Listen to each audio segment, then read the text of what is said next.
Witam Państwa. Mamy mówić o historii kinematografii polskiej. Uwaga, tutaj pułapka. Nie o historii polskiej sztuki filmowej, czyli nie o kinie polskim, tylko o kinematografii. A przez to pojęcie w ogóle kinematografii rozumiemy organizacyjno-instytucjonalne ramy twórczości filmowej, tak? I nie tylko twórczości, ale również potem dystrybucji filmów rynku kinowego.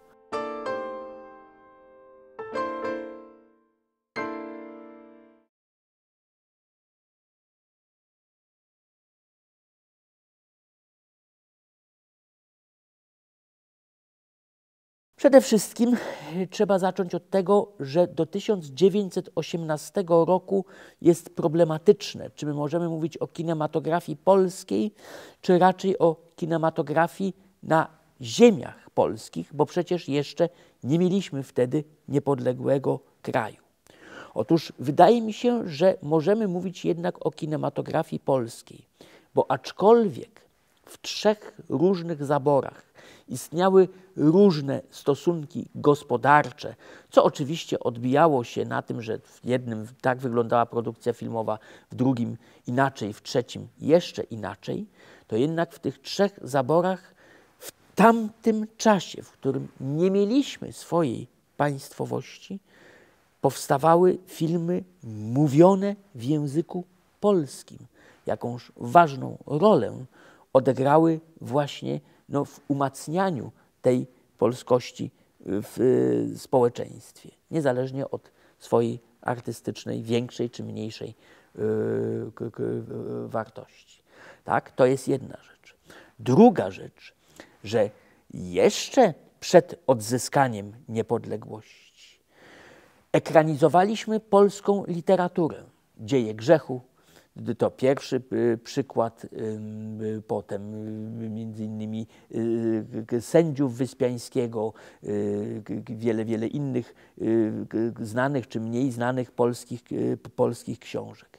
Więc też poprzez film propagowaliśmy polską, ojczystą literaturę. Tak?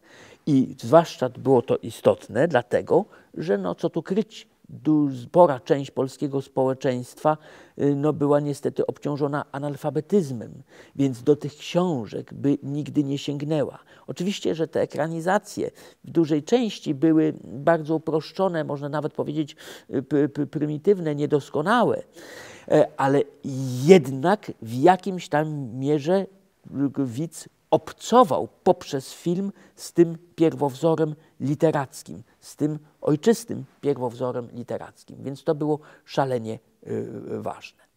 A cofając się do samych początków, to trzeba powiedzieć, że wprawdzie 14 listopada 1896 roku w Teatrze Miejskim w Krakowie wyświetlone zostały filmy z aparatury Limiera, z kinematografu Limiera i tę datę uważa się za taki symboliczny, oczywiście początek kinematografii właśnie, jeszcze nie polskiej, ale kinematografii na ziemiach polskich, to także mieliśmy wśród tego całego światowego, tym całym światowym panteonie pionierów kina, do którego właśnie należał Lumière, Thomas Alva Edison, Niemcy, bracia Skladanowscy i tak dalej, mieliśmy też znakomitego naszego rodaka, mówię oczywiście o Kazimierzu Pruszyńskim, który pod koniec XIX wieku wynalazł i starał się wprowadzić do użytku swój aparat pleograf i tym aparatem kręcił i scenki dokumentalne i pierwsze w 1902 roku polskie mikroscenki fabularne. Tak? Więc to jest też szalenie istotny fakt. No i tak to się wszystko jakoś zaczynało, toczyło. Oczywiście przyszła I wojna światowa, która spowodowała, że produkcja filmowa się zmniejszyła, ale już wcześniej też zaczęły powstawać pierwsze stałe kina. W Łodzi pierwsze stałe kino, Teatr Żywych Fotografii otworzyli bracia Krzemińscy. Potem na długo przed I wojną światową już w miastach w Warszawie, Krakowie, Lwowie i innych miastach polskich kina, gdzie wyświetlano tylko filmy, a nie jak przedtem, że filmy były dodatkiem do programu teatralnego czy cyrkowego. Stały się już stałym punktem jak gdyby pejzażu miejskiego i zaczęli pojawiać się przedsiębiorcy filmowi. Tak? Z okresem kina niemego, który trwał w Polsce do roku 1930, zresztą także i w jakiejś mierze potem też i dźwiękowego, wiążemy przede wszystkim nazwę wytwórni Sfinks i jej założyciela, pierwszego takiego wielkiego, można powiedzieć, guru polskiego przemysłu filmowego, właśnie kinematografii, nie tyleż kinematografii bardziej może niż sztuki filmowej, Aleksandra Herca, przedwcześnie zmarłego, bardzo zasłużonego przedsiębiorcy dla tego wczesnego polskiego kina. Są pewne wspólne cechy epoki niemej i epoki dźwiękowej, czyli tej od roku 1930 do 1939, jeśli chodzi o rynek filmowy, o produkcję filmową, po prostu o kinematografię. Jest to po prostu rynek płytki, jest to rynek biedny, jest to produkcja, która jest głównie skupiona w rękach drobnych kapitalistów. To też tylko są nieliczne wytwórnie, które wyprodukowały kilka czy kilkanaście filmów, a bardzo wiele jest takich, które powstały dla nakręcenia jednego filmu i potem zaraz plajtowały. Zresztą także często z powodu różnych afer, skandali finansowych, przekrętów i tak dalej, i tak dalej.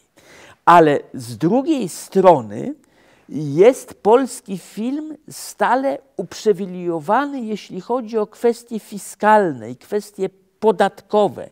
I dzięki temu nawet w trudnych czasach, nawet w czasach silnej konkurencji już filmów zagranicznych, najczęściej jednak znajduje miejsce na polskich ekranach. Co jeszcze było istotnego przed wojną, co umocniło się zwłaszcza w czasach przełomu dźwiękowego, w który to przełom weszliśmy dosyć suchą nogą, właśnie dlatego, mimo że był kryzys światowy ekonomiczny, właśnie dlatego, że były obniżone cła na sprowadzanie aparatury dźwiękowej z zagranicy i można było względnie tanim kosztem tę aparaturę zainstalować w kinach. A co było jeszcze istotnego właśnie szczególnie dla epoki w czasach już po przełomie dźwiękowym, czyli w Polsce po roku 1930, po premierze Moralności pani Dulskiej. To, że motorem produkcji filmu był jednak producent. Ten producent nie zawsze miał dobry gust. Co gorsza, musiał sięgać do kieszeni, jeszcze nie mając gotowego filmu, tylko dopiero scenariusz i projekt. Właśnie zapewnić laboratorium, zapewnić atelier. Potem w okresie dźwiękowym przybyła falanga, prawda, Stefana Denkierowskiego, kolejnego po Hercu, świetnego człowieka polskiej kinematografii. Najpierw laboratorium, potem atelier. Więc oni chcieli oczywiście ingerować w scenariusze, chcieli mieć gwiazdę w czołówce i tak dalej, ale co gorsza, także bardzo wiele do powiedzenia, może nawet najwięcej mieli właściciele kin. A tutaj już z gustami było bardzo różnie. I stąd się brała, pomijając filmy wybitne, które w tamtym okresie też powstawały, piękne i wspaniałe do dzisiaj, choćby twórczość Józefa Lejtesa.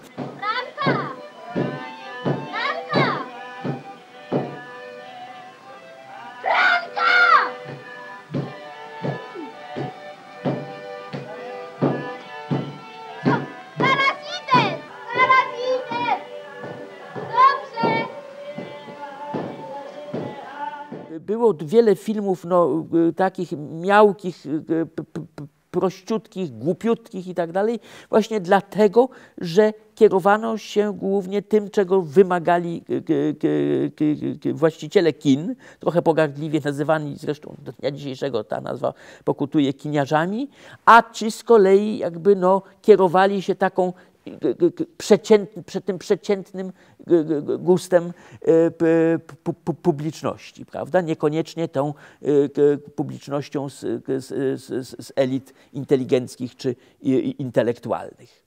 No i tak to mniej więcej w bardzo, bardzo ogólnych zarysach funkcjonowało. Trzeba jeszcze zwrócić uwagę, że oczywiście moment, w którym odzyskaliśmy niepodległość, był bardzo istotny z tego względu, że pojawiły się ważne regulacje prawne co do funkcjonowania polskiej kinematografii, które pozwoliły ujednolicić pewne zasady działania twórczości filmowej, dystrybucji filmów, niezależnie od tego, w jakim byłym zaborze te rzeczy się rozgrywały.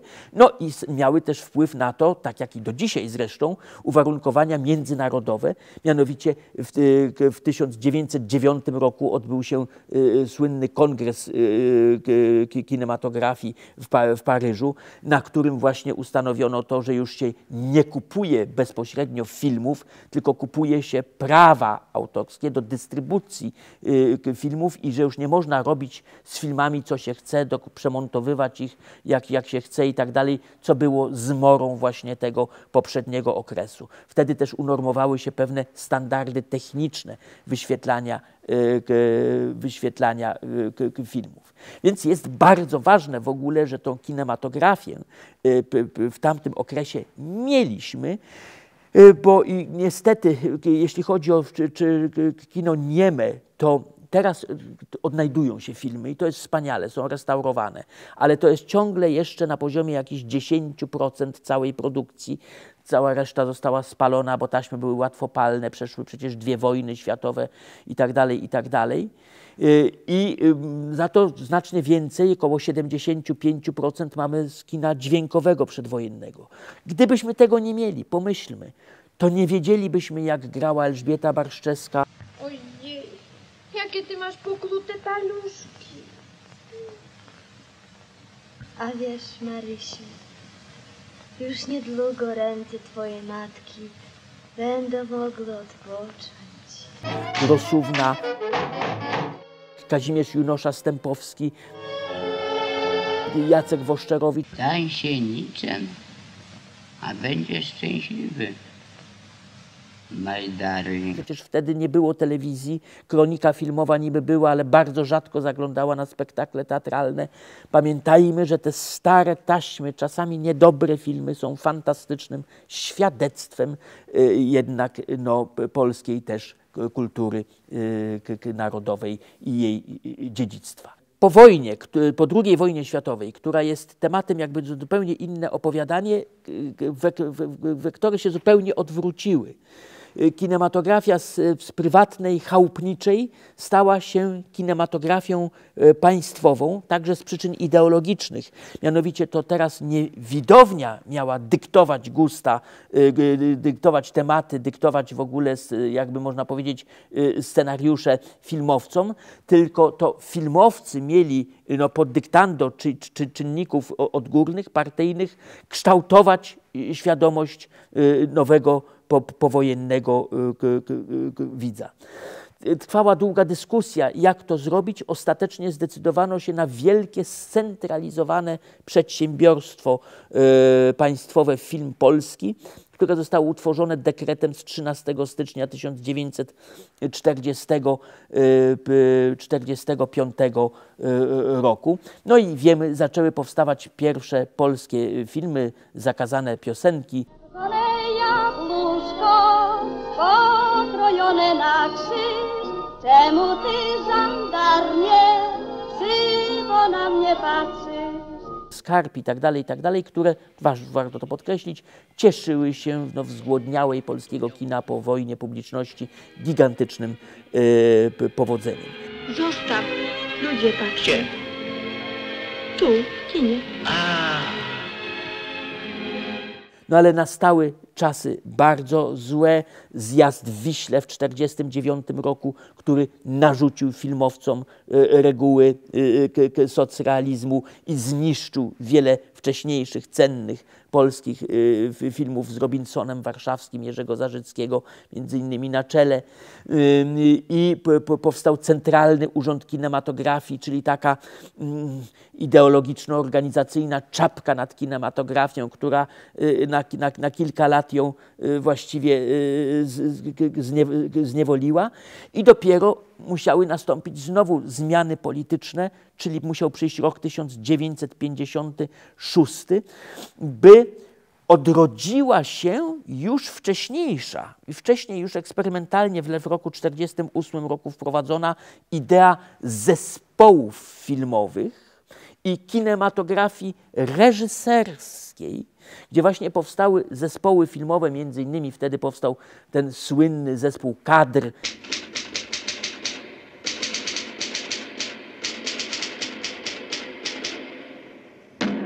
Jerzego Kawalerowicza, Tadeusza Konwickiego, odpowiedzialny, można powiedzieć, za polską szkołę filmową, gdzie na czele zespołu był wybitny reżyser, gromadził wokół siebie młodszych kolegów, twórców i tam w tym gronie dojrzewały projekty często prześwietnych filmów. Oni mieli już do dyspozycji jakby fundusze państwowe i mogli je rozdzielać, natomiast do końca PRL nie mieli tylko możliwości samodzielnego kierowania scenariuszy do realizacji bez akceptacji cenzury, bez akceptacji czynników politycznych, tylko jednemu filmowi legendarnemu Przesłuchaniu Ryszarda Bugajskiego, ale to osobna historia, się ten trik udał. Jestem zmęczona. Nie wrócisz do celi, póki nie podpiszesz. No i troszeczkę lżej miały pod tym względem filmy nakręcone w studio filmowym Karola Iżykowskiego, które powstało w 1981 roku. A potem kinematografia przeżywała trudny, ale bardzo ciekawy okres transformacji. Bo zbiegły się, zauważmy, dwie transformacje. Ogólnoświatowa transformacja technologiczna, kiedy kino zyskało drugiego po telewizji potężnego konkurenta, po takiej zwykłej telewizji, telewizję kablową, telewizję satelitarną, tak? Jakiś czas później pojawił się internet, a przede wszystkim pojawił się znowu film w domu, jeszcze wtedy nie na płytach, tylko na kasetach VHS. Więc trzeba było tutaj pokonać jakoś tę konkurencję. A do tego były sprawy lokalne dotyczące Polski i w ogóle byłych krajów tak zwanej demokracji ludowej, to znaczy transformacja polityczna. Tak, oczywiście nie pierwsza, bo mówiłem o tej z 56 roku. Po drodze jeszcze były też bardzo burzliwe okresy po 68 roku, po 70 roku, pod koniec lat 70., tak, kiedy rodziło się kino moralnego niepokoju i kiedy były burzliwe bardzo dyskusje właśnie w 77 roku na forum Stowarzyszenia Filmowców Polskich, na festiwalu w Gdańsku, więc cały czas w tym kotle coś kipiało, było kilka reform zespołów, reorganizacji zespołów filmowych i w ogóle instytucji filmowych, ale ten kolejny taki wielki egzamin musiała kinematografia zdać właśnie na przełomie lat 80. i 90., kiedy zbiegły się te dwie rewolucje. Technologiczna z jednej strony ogólnoświatowa i polityczna w Polsce, czy też w ogóle w krajach bloku wschodniego. No i bardzo pokrótce mówiąc, był to okres, w którym próbowano różnych rozwiązań. Już wcześniej, kiedy powstał Komitet Ocalenia Kinematografii po sierpniu, trochę utopijnie próbowano rozumować, że kinematografia może się sama utrzymać bez państwa, że w ogóle należy wrócić do do prywatnego finansowania. Potem stworzono 3 agencje: agencję scenariuszową, agencję produkcji filmowej, agencję dystrybucji filmowej. Próbowano to jakoś powiązać z działalnością zespołów filmowych. Pojawiły się rzeczy ciekawe, bo filmy na przykład, w którym duży udział miały banki, tak? Ogniem i mieczem Jerzego Hoffmana. To pierwszy taki film, w którym duży był wkład właśnie banku. Zaczęły obok państwowych zespołów filmowych pojawiać się prywatne firmy. Cokolwiek powiemy dzisiaj o Lwie Rwinie i sławetnej aferze Rwina, to jego Heritage Films no, był wtedy naprawdę w kinematografii cenioną marką. Przecież uczestniczył w realizacji listy Schindlera, pana Tadeusza, Andrzeja Wajdy i tak dalej, i tak dalej. Te dwie sprawy należy zupełnie rozłączyć, ale środowisko bardzo długo czekało na nową, już kolejną ustawę o kinematografii, bo poprzednia była z 1987 roku, czyli z zupełnie innej rzeczywistości społecznej. No i wreszcie doczekało się tej ustawy 2005 rok, powołanie Polskiego Instytutu Sztuki Filmowej, który wzorując się na dobrych, sprawdzonych wzorach zachodnich, no, ustabilizował tę sytuację i doprowadził do harmonijnego połączenia jakby dotacji państwowych i środków wyłożonych na produkcję filmową przez podmioty prywatne.